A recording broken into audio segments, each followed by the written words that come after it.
Welcome everyone to DerekJ Speaks. Today we are talking about the WWE Royal Rumble 2022 live from the Dome at America Center in St. Louis, Missouri.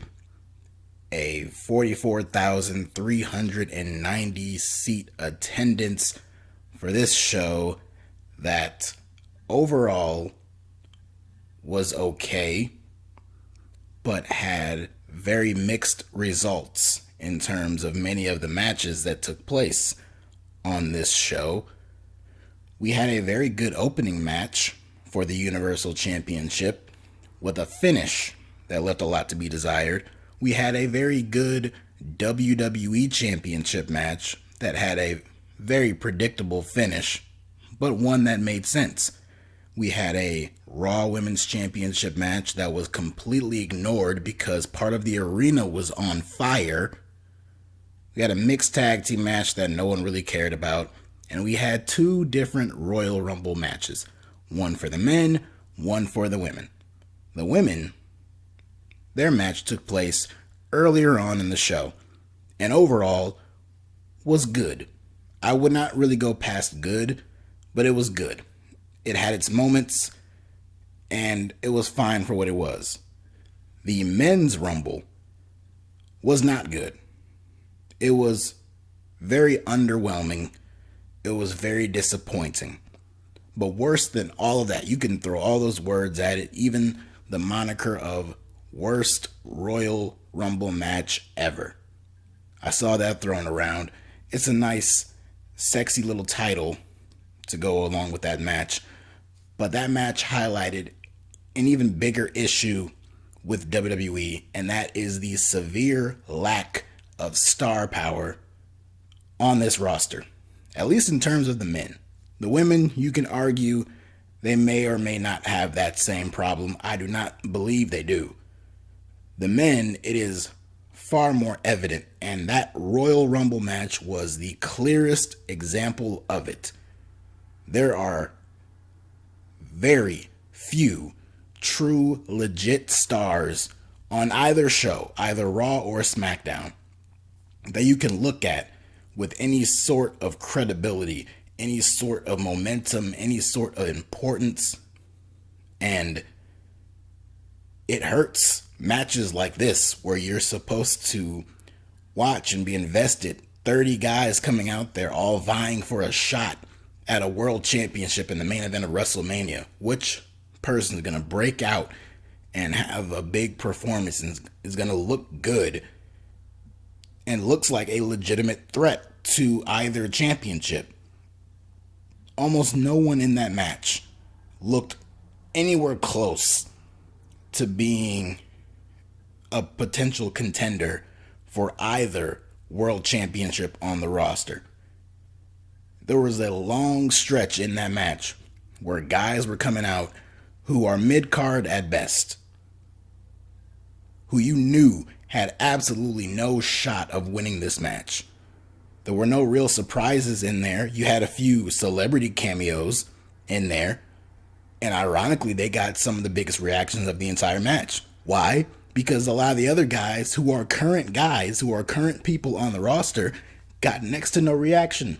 Because you have a crowd full of people who see these people every single week, and they know how they are booked every single week, and they are not booked very well every single week. They're not presented to the crowd with any sense of importance or relevance. Therefore, they get the expected crowd reaction, which is no reaction. And then the people who do get a reaction, they were not really presented all that well either. So a very mixed bag with this show overall, specifically with your two Rumble matches. And since this show is called the Royal Rumble, and one of your Rumble matches was good at best, and the other one was not, you have to look at the show overall as a whole and say, okay. Some might call it bad. I won't call it bad, but it was okay. But it was very disappointing. I will admit it was very disappointing. And it has nothing to do with the fact that Brock Lesnar won the Royal Rumble. I can't be disappointed in the fact that Brock Lesnar won the Royal Rumble match because I have been calling Brock Lesnar winning the Royal Rumble match for months. That was even before everything that happened at day one. At day one, that made me predict the exact outcome of the WWE Championship match and the Royal Rumble match. That made that even more clear. And predictable is not always bad. It can be good. It can be good when it makes sense for the story that is being told. So I'm not going to crap on that. I'm just saying everything that led up to Brock Lesnar winning the Royal Rumble match just made it very clear that there are just no real top stars on that men's roster on either show. And it's a shame. Because you just send guys out there for a Royal Rumble match and you waste everyone's time. Not to mention the show went very long. It was past midnight by the time this show went off the air, so that doesn't help. But we will get into everything that took place on this show. But first, some house cleaning.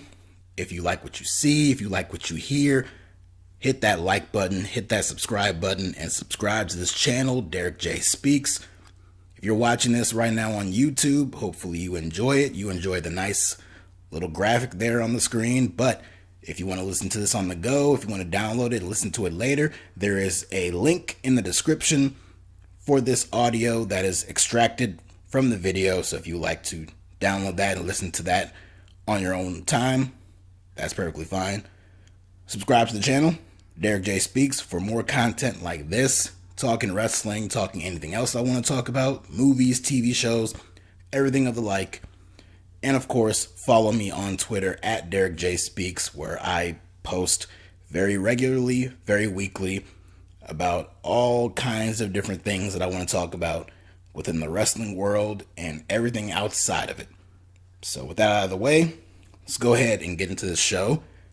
The kickoff had no kickoff matches, which was a nice change of pace. They had the panel, people on there, Booker T, Jerry Lawler, people like that. It was funny because apparently Booker T spoiled the Royal Rumble match, the men's Rumble match, with his little prediction for who he thought was going to win. Apparently he said Brock Lesnar was going to win. Oops. So there you go. But on to the main show. We opened things with the Universal Championship match. Roman Reigns on day, 518 as the Universal Champion, defending against Raw's Seth freaking Rollins, because it's not enough that that's his nickname, it has to be his official name now, Seth freaking Rollins, which, okay. This goes back to what I was talking about before. There is such a lack of star power on SmackDown that they had to bring someone over from Raw onto SmackDown just to get a championship match for Roman Reigns on this show. That's a damn shame.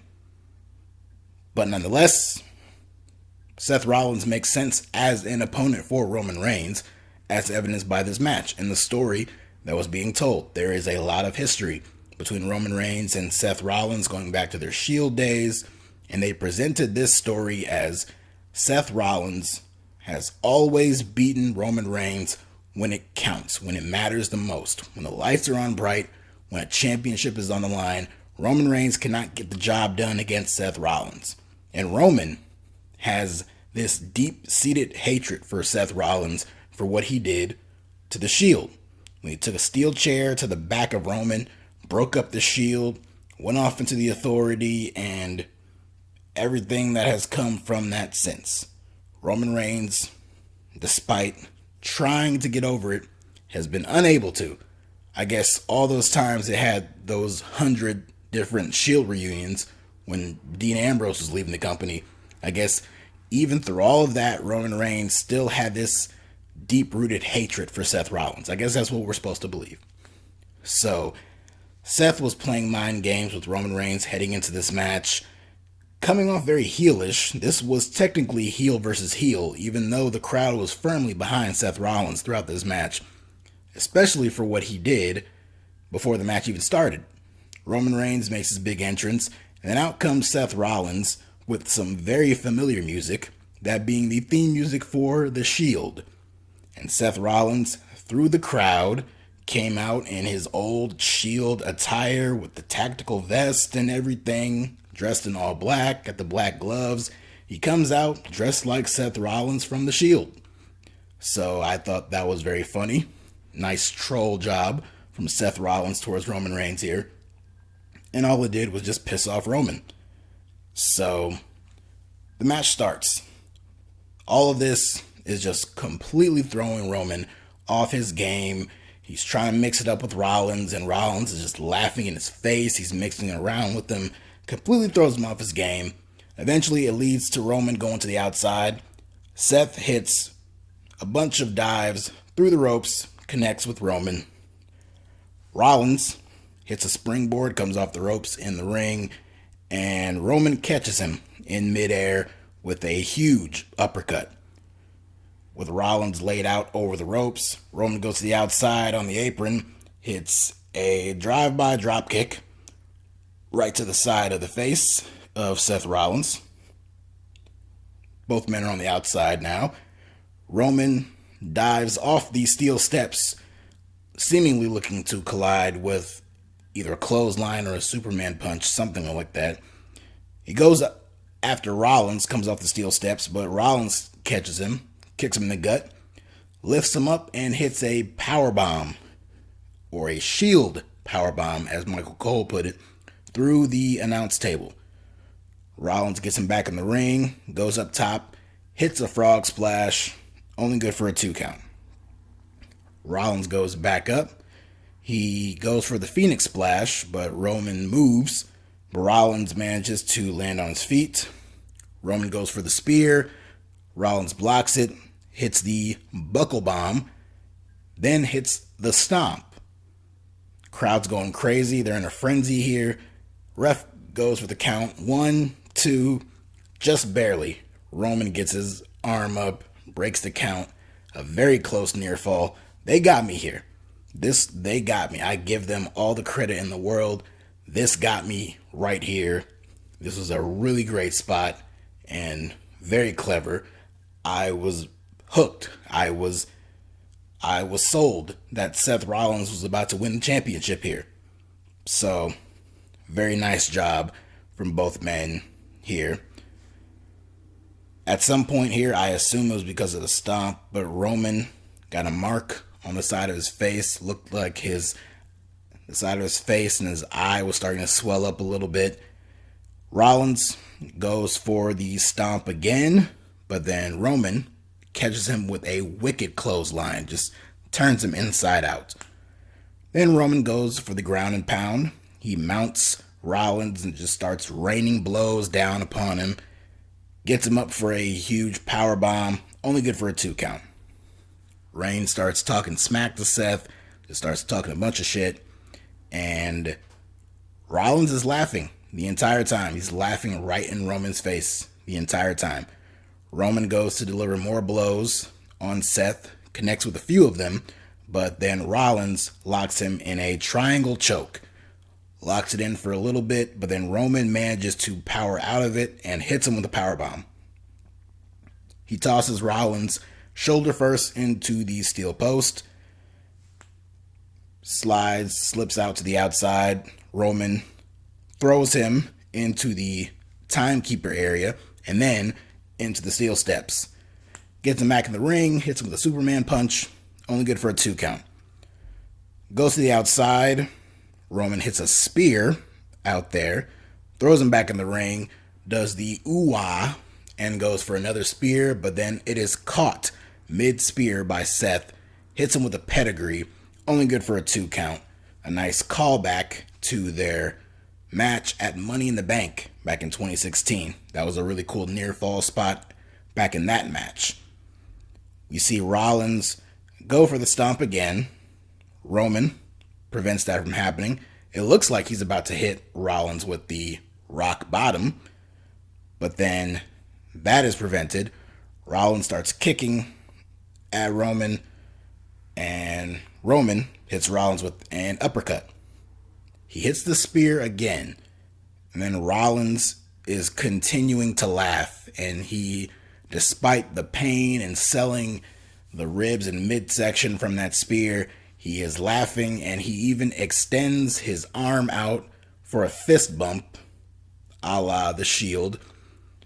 Extends his arm out for a fist bump with Roman, telling him, "I'll always love you, brother." And this is just making Roman lose it. So Roman locks in the guillotine. This is a submission hold that we have seen Roman win many of his matches with in the past. He locks it in good on Rollins. It looks like Rollins is about to fade, but he is still crawling, pushing his way through, trying to get to the ropes. And it looks like he is right at the ropes, but then his arm collapses, and it looks like he's out of it. And this was a weird spot here. The ref picks his arm up. We've seen matches like this where the guy's in the submission, looks like he's out. So the ref pulls the arm up, and you have until the third time for your arm to fall before you are officially done. So the referee picks Rollins' arm up, but then when he does so, it looks like he picked his arm up to place it on the bottom rope, because when he picked his arm up, Rollins just so happened to be right there in position to reach the rope. But the way it looked like the ref, I believe the ref was Charles Robinson, it looked like Charles picked Seth's arm up and placed it on the rope, which was really weird. So Rollins with the rope break, but Roman refuses to break the guillotine. Charles Robinson is counting 1, 2, 3, 4, 5. Roman is shouting he deserves this, I'm not breaking it, and the referee calls for the bell, and the match is over. Very lame finish to this match, which was overall very good. Rollins and Roman tend to always have really good matches together, and this was no exception here. But this finish was very sucky.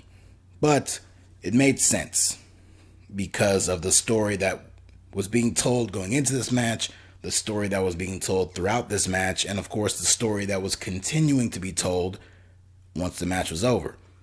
But Roman lost his cool. He would not break the hold. So Seth wins by disqualification, but Roman Reigns is still the Universal Champion. After the match, Roman Reigns is not quite satisfied with his job here. He is not finished with Seth Rollins. So as he is being serenaded by the crowd with Roman sucks chants, he goes to the outside and grabs a steel chair. Of course, that was the big point for this match, with Rollins taking a chair and ending the Shield. So Roman, in very similar fashion, just slaps Rollins in the back with a steel chair, just starts unloading on Rollins with steel chair shots. He goes to leave, then he comes back, hits him with more chair shots. Of course, the camera is panning up and down, zooming in, zooming out, the usual Kevin Dunn tricks that makes spots like this much weaker than they already are. If you keep the camera stationary and just watch him hitting him with a chair, I believe that is a much more effective job of seeing how devastating it is, rather than just jumping the camera back and forth. But either way, Roman lays out Rollins, he poses for the crowd, and then he leaves. So this is clearly not over, which makes sense, because there is now a whole other side to this story to be told, and that is the transformation of Seth Rollins fully into the babyface role. And I believe that is the next step. Now, this was the first match of the night, so I'll put the idea out there that maybe this could continue into the next pay-per-view, which we found out was confirmed later on in the night to be the Elimination Chamber in Saudi Arabia next month. But it could also potentially extend past that and go to WrestleMania. But that depends on what happens later on in the night. Now, as you saw later on in the night, that's probably not the case, and this is not something that will head into WrestleMania.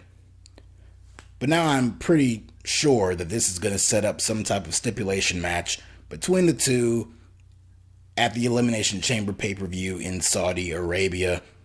So this is clearly not over, and I think this finish was done to get heat on Roman to set up Seth Rollins as a much bigger babyface and fully transition him into that role a little bit more, at least more than they were doing before.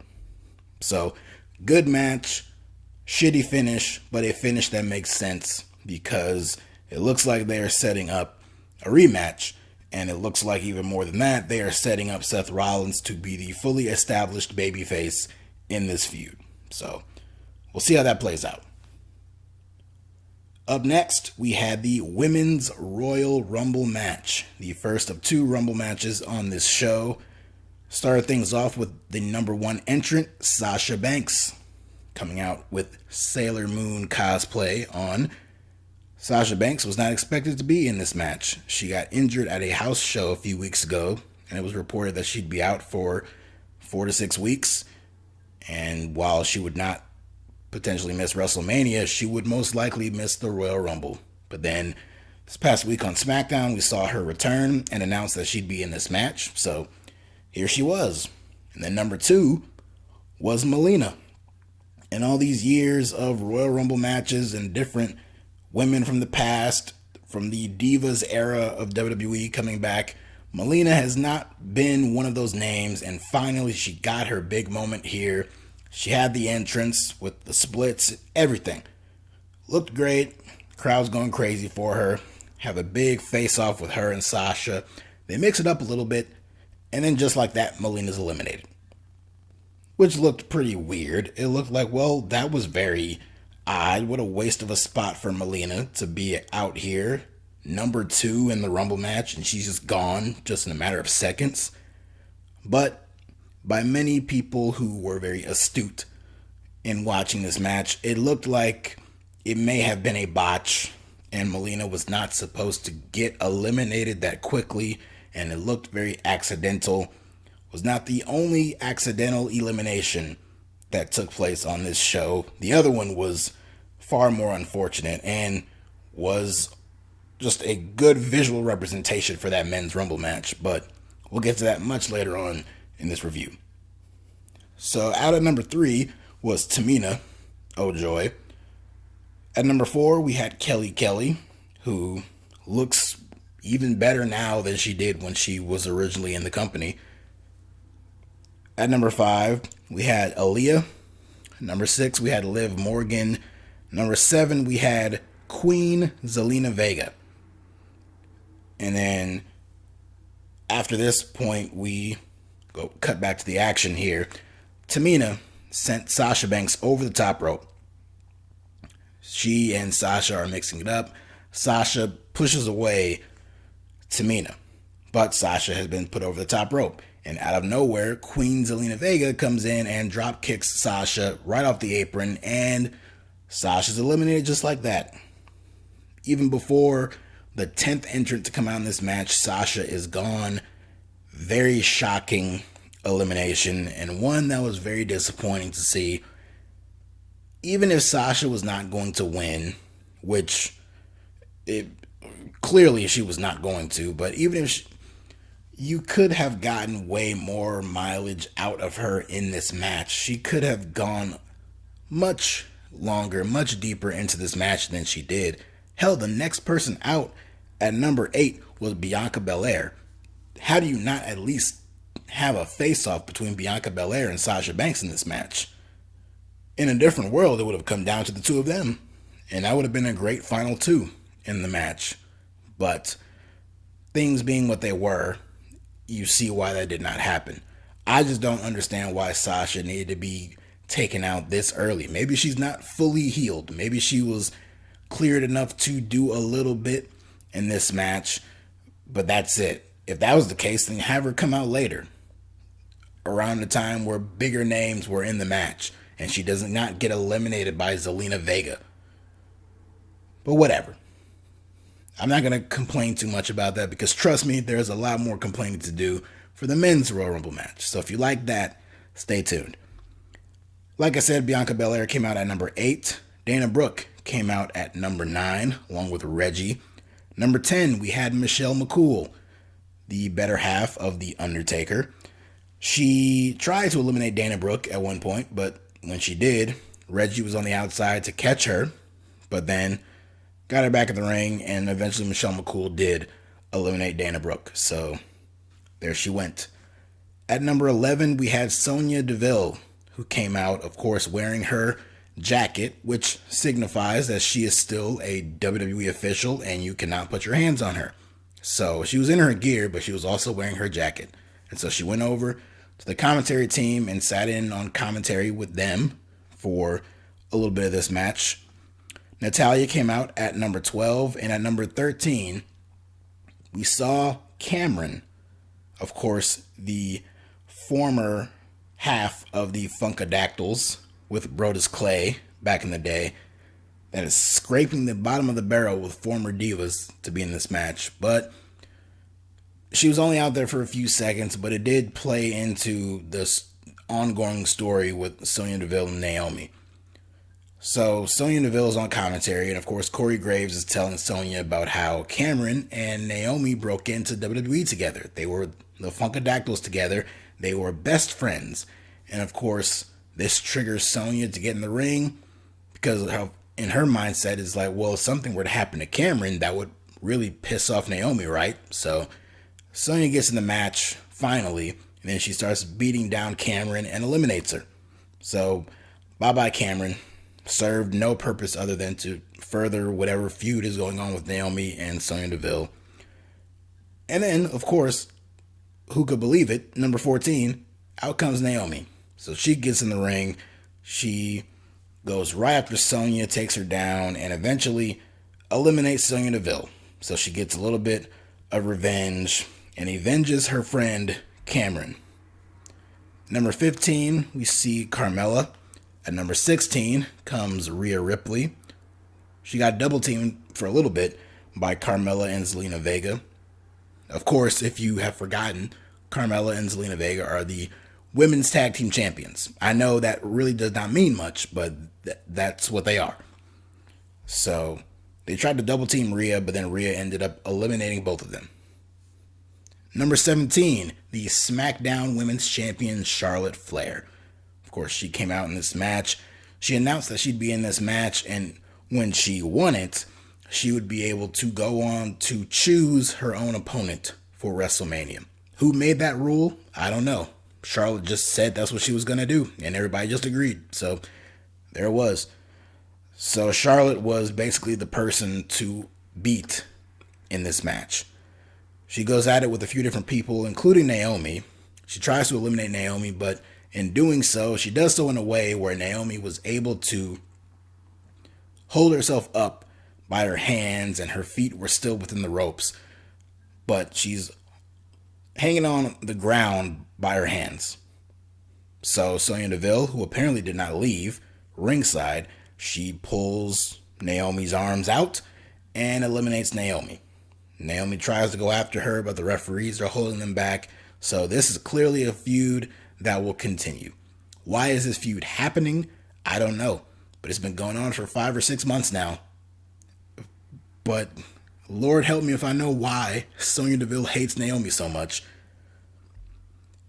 At number 18, out came Ivory, who came out with the old Right to Censor theme song with all the censor noise.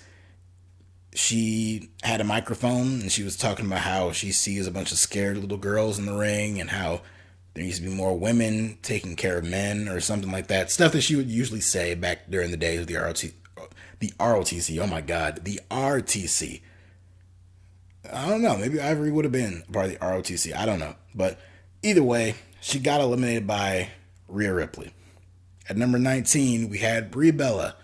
And we had the return of her Brie Mode theme song, which it's not good. But it was good to see her. She got Yes Chance, which was fun, I guess. At number 20, we had Mickie James, the Impact Knockouts champion. Came out wearing the Impact Knockouts championship belt and came out to her Impact theme song, Hardcore Country. That was really cool. The fans popped huge for that. It was really cool to see Mickie James out here in the Rumble representing Impact Wrestling with the championship, with her theme song The fans reacted to it, which was really cool to see. Although maybe they didn't really react to the song as much as they just reacted to seeing Mickie James. She got in the ring. Her and Michelle McCool mix it up. She ended up eliminating Michelle McCool. So that was really cool. Number 21, we had Alicia Fox. At number 22, we had Nikki ASH. Rhea Ripley was waiting for her to come out, but Nikki came in from behind, tried to dump out Rhea like that, but Rhea got the jump on her, I guess, and she thwarted that elimination from happening. At number 23, we had Summer Rae, the legend, the living legend, Summer Rae. Of course, she's been going back and forth on Twitter with Natalya, so of course she immediately goes after Natalya in the match. She gets the upper hand, poses for the crowd, and then gets knocked down by Charlotte, who then basically orders Natalya to eliminate her, which she did. So thanks for coming, Summer Rae. Number 24, we had Nikki Bella out there. So the Bella twins reunited. They eliminated Alicia Fox together. At number 25, we had Sarah Logan. 2/3 of the Riot Squad were reunited in this match. We had one point where Sarah Logan and Liv Morgan were coming face to face. Liv had tears welling up in her eyes, and of course, they both get attacked by the Bella twins, and they both get eliminated by the Bella twins. Sarah Logan gets dumped out first, and then following her was Liv Morgan. Number 26, we had Lita. She ended up eliminating Mickie James, hit her with a DDT, and then dumped her out of the ring. It looked a little weird because it looked like Mickie went under the ropes when she got the DDT, but then she went out to the floor anyway, but I guess she was still technically over the top rope. Either way, she got dumped out, she got eliminated, she was gone. She had a nice showing, and it wasn't like she came out there and was immediately dumped out within a few seconds. She had a bit of a presence. She had more of a presence in this match than Sasha Banks did, so there you go. But still, really cool to see even a small, slight representation of some type of working relationship between WWE and Impact Wrestling. Could this be the only example of it we will ever get, and we will never see anything like this ever again? It's a very good possibility. But for the time being, it was nice while it lasted. We had Mighty Molly Holly coming out at number 27, of course with the Mighty Molly gimmick, and she immediately got attacked by Nikki ASH. So I thought that was funny. I do not like this Nikki ASH character, even as she's turned heel in recent weeks. I just can't get into the character. It's not for me. But even I have to admit that this was pretty funny. I thought this was very funny on her part. She was yelling at Molly like there can only be one of us. So I thought that was pretty funny. At number 28, the rumors were true. Out came Ronda Rousey to a huge ovation from the crowd. Everyone in the ring just stopped in their tracks. Out came Ronda, got in the ring, and started clearing house. She locked in a double guillotine on both the Nickies in the match, Nikki Bella and Nikki ASH. Brie Bella ended up eliminating Nikki Bella. I guess revenge for when Nikki eliminated Brie back in the first Women's Rumble in 2018. At number 29, out came Shotzi. In between that, Ronda eliminated Brie Bella. And then at number 30, out came Shayna Baszler, which made Ronda smile. The two of them, of course, are very good friends. They work together a little bit in this match. We got a little bit of interaction, but not a whole lot. We then see that everyone is here. Everyone's in the match. And Ronda then proceeds to eliminate Shotzi. And then she eventually eliminated Natalya. We see Lita go for a moonsault on Rhea Ripley, but then Rhea pulls her down, and eventually Charlotte boots her, Lita that is, right in the face. Out goes Lita, not Alita. Lita boots her out of the ring. And then eventually Charlotte boots out Rhea Ripley because Rhea Ripley can just never get the upper hand over Charlotte Flair.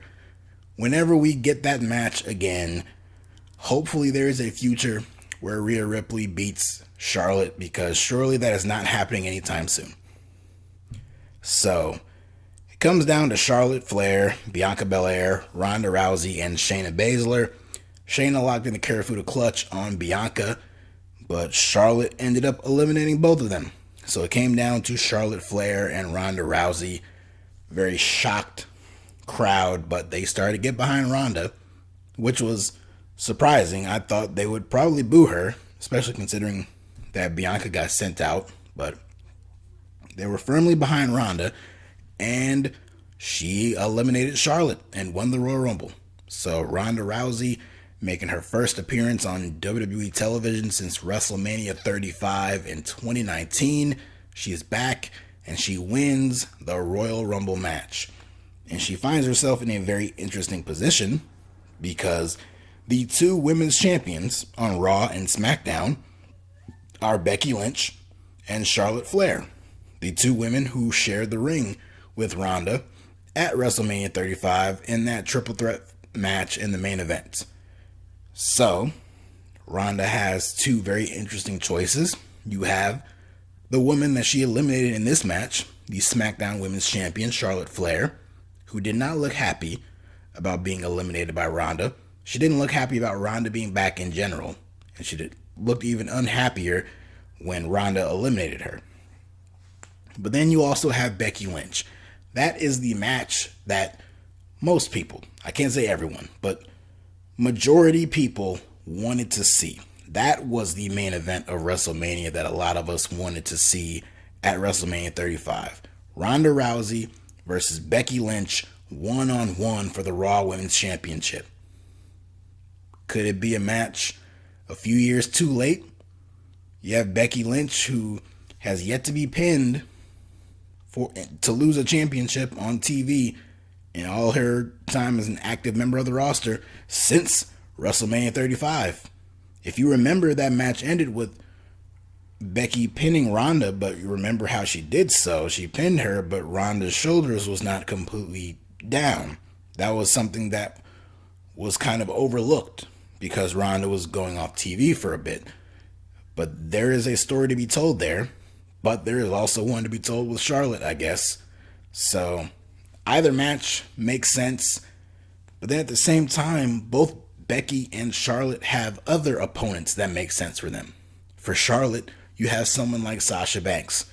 Sasha Banks and Charlotte, they are no strangers to one another. They have had several matches together in the past, but there's a story to tell there in that WrestleMania this year is in Dallas. It was all those years ago at WrestleMania 32 in Dallas where Sasha, Charlotte, and Becky were all in their first WrestleMania together for the Women's Championship, the Divas Championship that got rechristened back to the Women's Championship. And it was Charlotte Flair who came out on top.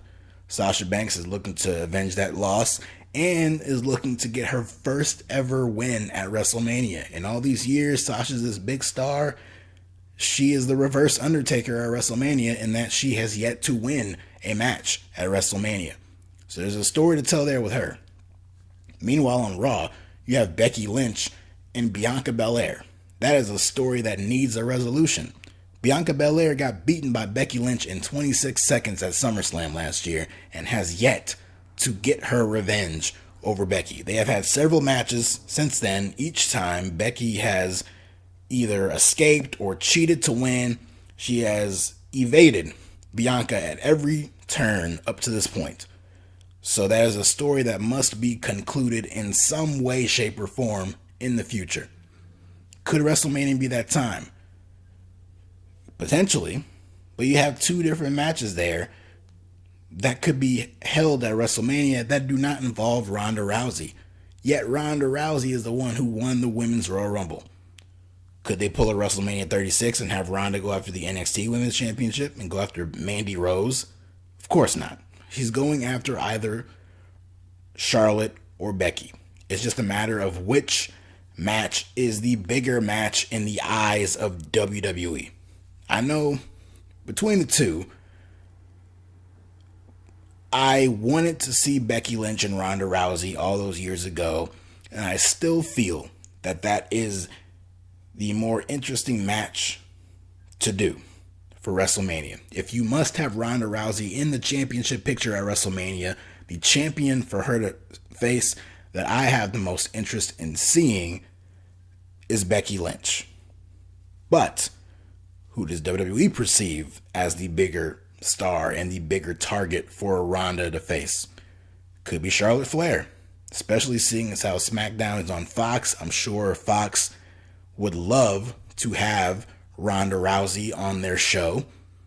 So I'm thinking Ronda winning the Rumble. She's going to face one of these two women. I don't see either woman losing their title before WrestleMania. Although, hey, if Charlotte loses her championship to Sasha Banks before WrestleMania and we get Sasha and Ronda at WrestleMania, I'm all for it. I think that's another loss for Sasha at WrestleMania, which is unfortunate, but it would be a really good match. But I think Charlotte and Ronda would be a pretty good match too. And I do think that that is the match that we are going to see. So, but we'll see what Ronda does. Ronda Rousey is apparently scheduled to appear on Raw tomorrow night as of this recording. So, or not tomorrow night. This was a Saturday pay-per-view, so I'm still not used to it. She's going to appear on Raw this upcoming Monday night. So we will see what direction they go with. I say let it play out for a little bit. Let tease who she's going to face. Let her appear on Raw. Let her appear on SmackDown. Let her float between both shows and tease both Charlotte and Becky in terms of who she's going to face. And I don't think we're going to get a triple threat match again, winner take all, like it was at WrestleMania 35. That could be something they could tease, but I highly doubt we'll get that. Up next was the Raw Women's Championship match. I'm talking about the third match, and we're about 43 minutes into this review. It was a long show, and there's a lot that goes on. You have something as complex as the Universal Championship match, and you have a Women's Rumble match, so that's what tends to happen. But up next, the Raw Women's Championship was on the line. Becky Lynch defending against Doudrop. The fans, you could tell, they were looking off to the side. They were not paying attention to this match at all, because apparently all of that pyro around the big WrestleMania sign that they hang up in the arena, apparently it was melting. At least that's what was initially reported by Sean Ross Sapp, that the sign was melting, but then it was later reported and even shown in photo, maybe some video, but I only saw in photos, that no, the sign was not melting, the sign was on fire. The pyro was so strong that it hit the sign and the sign caught on fire. So many of the fans sitting in that section had to be evacuated and cleared out completely so they could put the fire out. They lowered the sign a little bit, and eventually they did get it all up. So they worked pretty quickly to put the fire out, get the sign back up, and then get all the fans who were sitting over there back in their seats. I think they were able to do that all by the time this match ended. So it sucks for Becky and Doudrop that they lost the crowd's attention, but when you look to your left or right and you see a giant sign that reads WrestleMania has caught on fire, I can imagine your attention might be diverted a little bit from Doudrop and Becky Lynch in the ring. Plus, it was Becky Lynch and Doudrop, which we all knew what the outcome was going to be. I thought Doudrop performed very well. I thought she had a very good showing for herself. But this match, the outcome was never in doubt. Both women were on the middle rope in the corner, and off there, Becky hit a huge manhandle slam on Doudrop.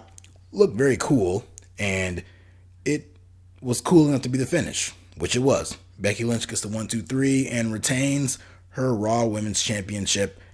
Again, the finish was never really in doubt. Up next was the match that I was looking forward to the most. It's a match that I've been looking forward to for years. Brock Lesnar versus Bobby Lashley for the WWE Championship. The build-up of this match was a little disappointing in that you had Brock Lesnar basically not taking Bobby Lashley seriously at all, calling him a Brock Lesnar wannabe, saying Bobby who, and just not taking Bobby Lashley seriously at all, which should have made the outcome of this match predictable, in that Bobby Lashley needed to win because it would make him look like a complete fool if you have Brock Lesnar saying all these things about him to make Bobby Lashley look so inferior, but then have Brock Lesnar beat him and just make him look even worse. But these are two guys who collided here, and I was waiting for this match for several years, and once Roman Reigns came down with COVID and he couldn't perform in day one, and they did the whole thing there, you just knew that this was going to be the match that would be set up, and we got it here. I was expecting something a little bit better, but I did think that this was a fun brawl between Brock Lesnar and Bobby Lashley. Before the big finish with the screw job and everything, up to that point, I thought what Bobby and Brock were doing was fun and entertaining. We see both men lock up, kind of vying for strength, and it results in Brock hitting Bobby Lashley with a German suplex. Of course, Bobby gets right back up, shakes it off. He ends up hitting Brock with a German suplex, which got a nice chuckle out of Brock Lesnar. So the two of them are just going back and forth. Eventually, Brock lays out Lashley with 2 German suplexes, and Lashley comes up with a busted mouth, pisses him off. Brock gets Bobby up, goes for an F5. Lashley slips out and hits a spear. He goes for a second one and hits it, and then Brock rolls to the outside. Bobby Lashley gets himself in position, goes for a spear, trying to spear Brock Lesnar through the timekeeper barricade like he did at day one. He hit the move there, but here, Brock had him scouted. He sidestepped Bobby, and Lashley collided right into the wall. Both men get back in. Lashley charges at Brock Lesnar. Lesnar moves out of the way, so Lashley connects with the corner, and then Brock proceeds to hit several German suplexes on Lashley, all of which Lashley landed on his shoulder and arm. Now, maybe he was trying to avoid landing on his neck a bunch of times, and he thought this would be easier. I just thought, I am scared to death that this man is going to dislocate his shoulder at any moment. Brock does not soften up when he hits those German suplexes, and Bobby Lashley is a big boy, so him coming down hard on the shoulder like that looked terrifying. But luckily, it looked like Lashley came out of this unscathed. So we see Brock get Lashley up, going for the F5. Lashley slips out of it, and he locks Brock in the Hurt Lock. Keeps it in for a while. Looks like he's starting to fade. At this point, I noticed the referee getting very close to the wrestlers, and I'm thinking, okay, well, he's about to get bumped. And sure enough, he did. When Lashley was having the hold locked in, Lesnar was trying to escape, so he backed up on Lashley into the corner, but in doing so, he kind of sandwiched the referee as well. He gets Lashley up, hits him with an F5, but in doing so, Lashley's boot hits the referee in the side of the face. So now Lashley's down, Brock has him beat, and there's a lot of standing around, stalling. Brock looks confused. It looks like he's just waiting for the cue. I don't know if Roman was late or not, but Brock's just standing around looking dumbfounded, not knowing what to do, looking at Paul Heyman and everything. But then out of nowhere comes Roman Reigns, surprise, surprise, who hits Brock Lesnar with a spear, takes down the Beast. He looks down at Paul Heyman, who of course was at ringside. He's looking down at him. Heyman looks terrified. He looks scared. He looks like he's seen a ghost. But then Roman extends his hand out, and that facial expression of Paul Heyman just immediately switched, like a flip switched. He goes immediately to just serious Heyman. He willingly hands over the championship belt to Roman Reigns, who's waiting for the Beast to get back up, knocks him out with the championship belt, Down goes Brock, and Roman leaves along with Paul Heyman. Paul Heyman walks basically arm in arm, hand in hand with Roman Reigns. They walk up the rampway, and another referee comes out. Bobby Lashley goes for the cover and gets the 1, 2, 3. So the almighty Bobby Lashley is a 2-time WWE champion. That's great. But the finish here was a surprise to absolutely no one. You knew that this story would come back around eventually, despite what they did at day one, just trying to shake things up and throw us off our game, throw us off the radar. No. We knew all roads would lead back to Roman Reigns and Brock Lesnar heading into WrestleMania, and this just set the gears in motion. Like I said, Lashley and Lesnar were having a fun match. This finish with Roman coming out and Heyman screwing over Brock, basically, was very predictable. I don't know how Brock can ever trust Paul Heyman again in the future, but I'm sure the two of them will reunite somewhere down the line. But as of now, they are once again on opposing sides. Roman has his wise man back in Paul Heyman, because the Usos have been coming out with head of the table t-shirts that have had Paul Heyman on them for weeks now. So you knew eventually these guys were going to get back together again. And whether it was a ruse the entire time or Roman rehired Paul Heyman, I guess we'll find that out on SmackDown. But they're back together, and now Brock Lesnar is angry. And how angry is he? Well, we will see later on this show. But before that, had a mixed tag team match.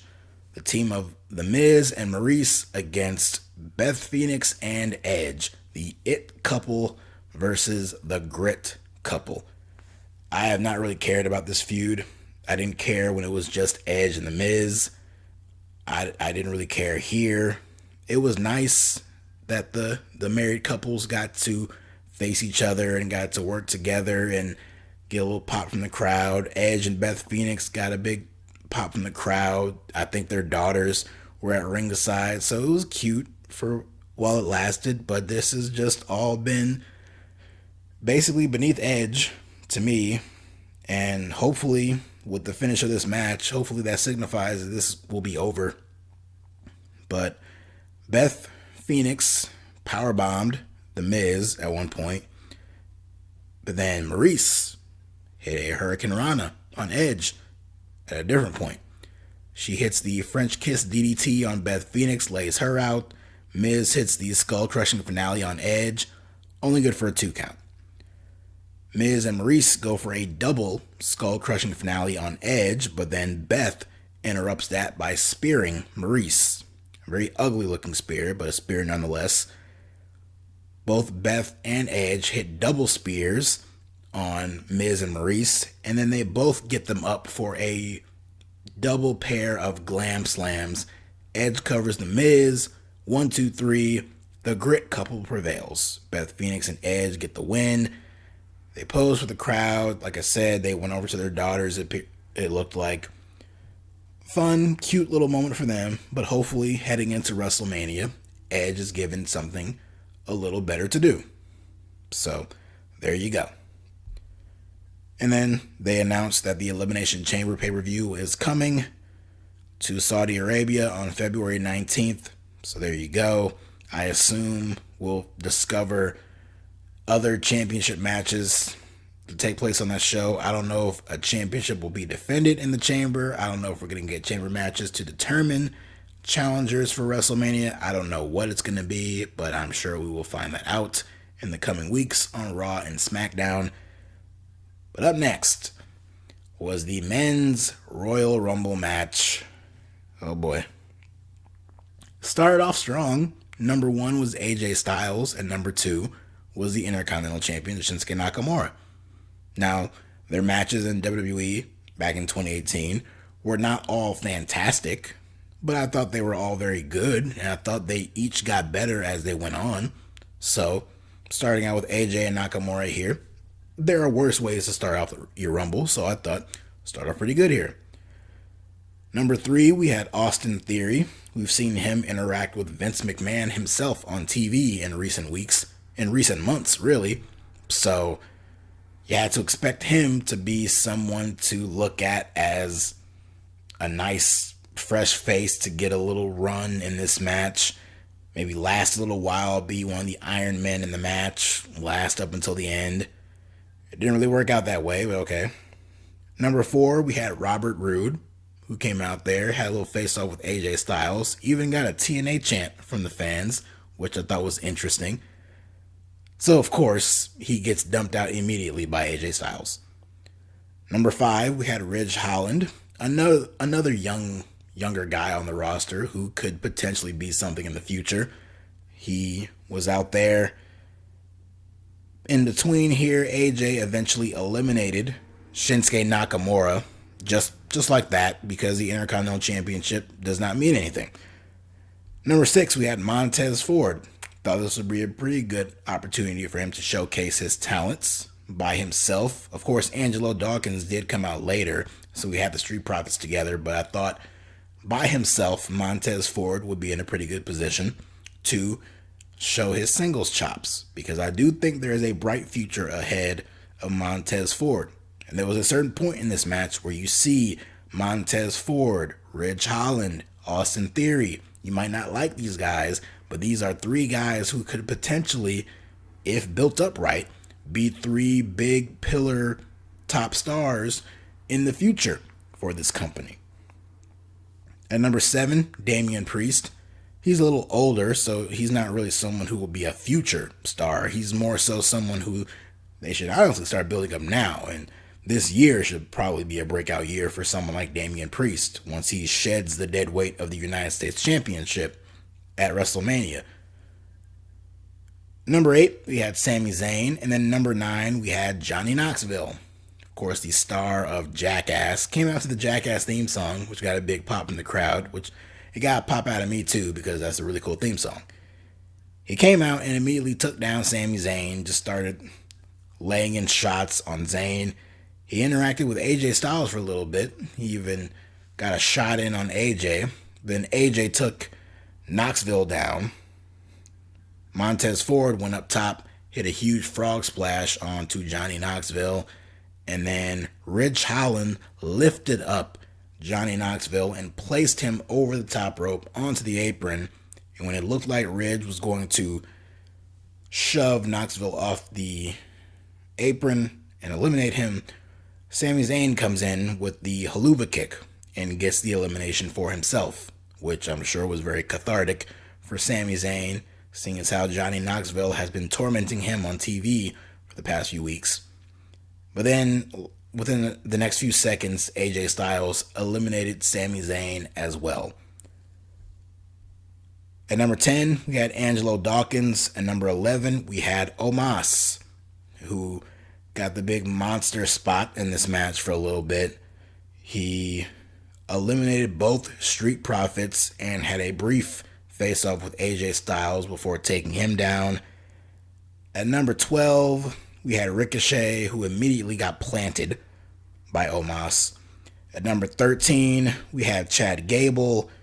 At number 14, we had Dominic Mysterio, who assisted everyone else in eliminating Omos. Omos had eliminated Damien Priest by this point as well, but then Dominic Mysterio came in and helped the other guys eliminate Omos. At number 15, we had Happy Corbin. At number 16, we had Dolph Ziggler. By this point, I'm looking at this match and thinking, wow, we have no stars in this match, do we? We have potential future stars when I look at people like Montez Ford and Ridge Holland and Austin Theory. But like, look at these last, we have Ricochet and Chad Gable and Dominic Mysterio. Like, you're just looking at Happy Corbin, then Dolph Ziggler. It's like there is just no excitement whatsoever for this match. But don't worry, it got even worse. So Corbin eliminated Dominic. I guess that was payback for what happened at last year's Rumble match.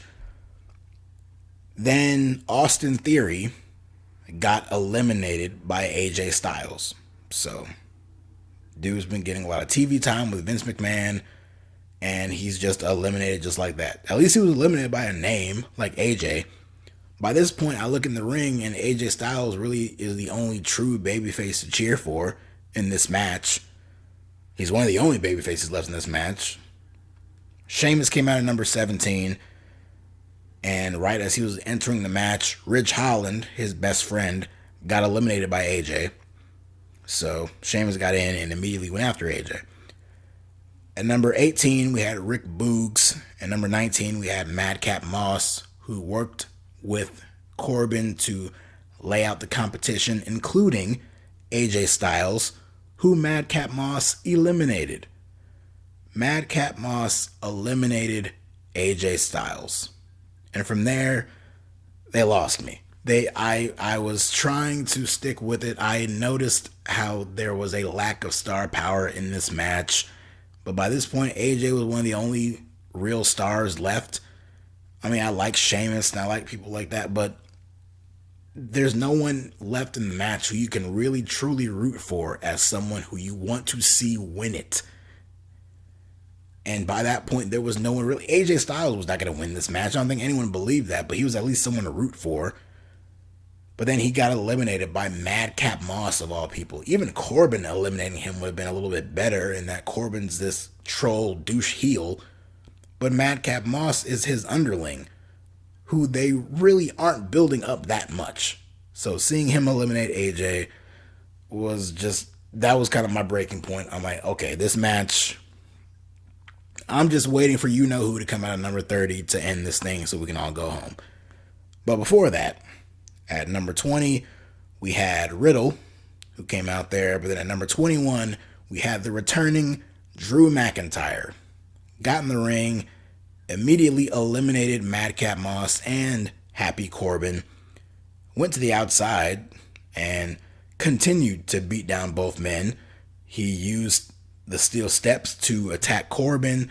He slammed Madcap Moss onto the other set of steel steps. At number 22, out came Kevin Owens, who met Drew McIntyre in the middle of the rampway, and the two started to exchange blows. And by this point, I'm like, you know what? Okay. These guys just breathed a new fresh breath air into this match. A breath of fresh air into this match. Yes, that's the better term. Kevin Owens and Drew McIntyre, these are two guys, these are actual stars. These are the closest thing to stars that we have in this match, who we have on either roster. Kevin Owens is someone that people like. He's not a huge star, neither is Drew McIntyre, but they're two guys who have had somewhat focus on television. Drew McIntyre's been out for a little bit, but he returned here, and he got a big ovation. He laid out Corbin and Moss. He brawled with Kevin Owens. So that breathed some new life into this match. Not much, but a little bit. Number 23, we had Rey Mysterio. Number 24 was Kofi Kingston. Poor Kofi. He does his annual avoid elimination spot in the Rumble match every year.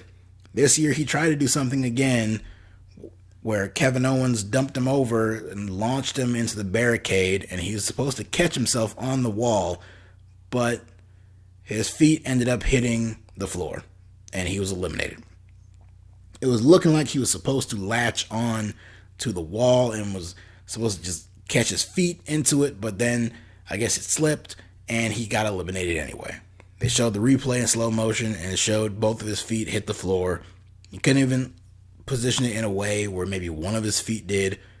If they wanted to keep him in the match, they should have just did not show the replay, but it was fine. It was whatever. He was probably going to get eliminated not that long after it anyway. So Kofi's big annual Rumble spot was a bust this year, which was very fitting for this Rumble match. At number 25, out came Otis. At number 26 was Big E. And number 27 was Bad Bunny, who was a big star at WrestleMania last year in that match against The Miz and John Morrison. He came out here doing similar big spots. even hit a Canadian destroyer on Riddle. Sheamus went to hit a bro kick on Bad Bunny, but then Bunny pulled the ropes down and ended up causing Sheamus to get eliminated. So he was having a little run for himself here. At number 28, Shane McMahon. Again, someone who got one of the biggest ovations in this match. Bad Bunny did too. Johnny Knoxville did earlier. Johnny Knoxville, Bad Bunny, and Shane McMahon got 3 of the biggest reactions on this entire show, including especially in this match. So what does that tell you about your current crop of guys? I can appreciate them having majority of their current crop of guys in this match, but when your current crop of guys are all very weak and are booked to look very weak and incompetent every single week on television, it results in them being in positions like this where we're supposed to care about them and the fans are supposed to get invested in them and cheer for them, and they don't because they can't possibly believe or buy into them as being winners of this match. So Shane McMahon's out there, he's delivering his usual awful punches to everyone, and he ends up eliminating Kevin Owens because that is a feud that will never die. They may switch roles as babyface and heel every now and then, but whatever. Maybe they'll set up another Shane McMahon Kevin Owens match at WrestleMania because Lord knows we have to have a Shane McMahon match at WrestleMania every year. So we'll see. Randy Orton came out at number 29. Huge ovation, of course, in his hometown of St. Louis. Gets in the ring, RKO's Big E. Riddle RKO'd Drew McIntyre. And then Riddle and Randy together, RK Bro, eliminated Big E. Dumped him out because once Big E lost that championship, he went right back down to that same mid-card position that he was in before. They also eliminated Otis because, of course, they did. And then at number 30, we were all waiting for it, and clock hits 0. Out comes Brock Lesnar, who just clears house. He eliminated Randy Orton, which got booed because, of course, it did. He gave Bad Bunny an F5 and eliminated him. Riddle had a big smile on his face when Brock Lesnar came in this match because Riddle has been saying for years how he wants to be the man to retire Brock Lesnar. So even when he was getting his ass kicked by Brock, if you look closely, it looked like Riddle was still smiling and was having the time of his life interacting with Brock Lesnar in any way. But he got taken down by Lesnar. He got eliminated. And then Brock also took out Shane McMahon. Technically, your final 3 men in this match were Brock Lesnar, Drew McIntyre, and Shane McMahon. Let the record show that. That is, I don't even know what to say about that. But either way, it came down to Brock Lesnar and Drew McIntyre, which were 2 guys who conceivably on paper were the 2 guys who you would most expect to win this match. So at least it came down to 2 people who either one of them would make sense to win. But based on what happened earlier, you knew Brock was winning, and he did. He F5 Drew over the top rope, out goes Drew, Brock Lesnar wins the Royal Rumble, LOL. I don't even have a problem with Brock winning because I called Brock winning for months. Originally, it was my expectation was Brock would win the Rumble and challenge Roman for the championship at WrestleMania. That was even before day 1. But then day 1, they build up Brock Lesnar and Roman Reigns facing each other on that show. Well, I figured the outcome of that match would be Paul Heyman screwing over Brock Lesnar and helping Roman Reigns retain his championship. And then Brock would come back at the Rumble and win it. But then Roman got COVID, so he couldn't compete day 1. So Brock wins the WWE Championship. So then the prediction became, well, okay, Brock Lesnar will defend the championship against Bobby Lashley, and Roman Reigns or the Usos or Paul Heyman, someone will screw over Brock Lesnar. And it'll be someone within the bloodline, directly from Roman Reigns and Paul Heyman. He will get screwed over, and he'll come back at the end of the night and win the Rumble match. That's exactly what happened. It was extremely predictable, and I can understand many people not being a fan of that. I can understand people not wanting to see Brock Lesnar win the Rumble, Give it to someone else. Give it to a younger guy. Give it to a fresh face. I understand that. But the thing is, Brock Lesnar and Roman Reigns is the most compelling story that they have right now. Well, Rollins and Roman was a little compelling earlier, but the main event of WrestleMania, clear as day, is Roman Reigns and Brock Lesnar. It's been clear since after SummerSlam that this match was going to be the main event of WrestleMania. So you knew by hook or crook they were going to get to that potential. They were going to get to that spot eventually. They were going to come back around to it. Whether it was Brock defending his championship against Roman or Roman defending his championship against Brock. We knew eventually all roads would lead to Roman and Brock. And yes, that means not having a new person win the Rumble match to set that up, but it does set it up. It gets to that point. But the bigger issue for me is not Brock winning the Rumble. It's what led up to that. It's the entire Royal Rumble match. It's these long stretches of having guys out there who you cannot buy into as someone who will win. It's having guys out there getting no reaction because we see them on TV every week. Yet, kudos to them for having people who you see on TV every week. But that's the problem.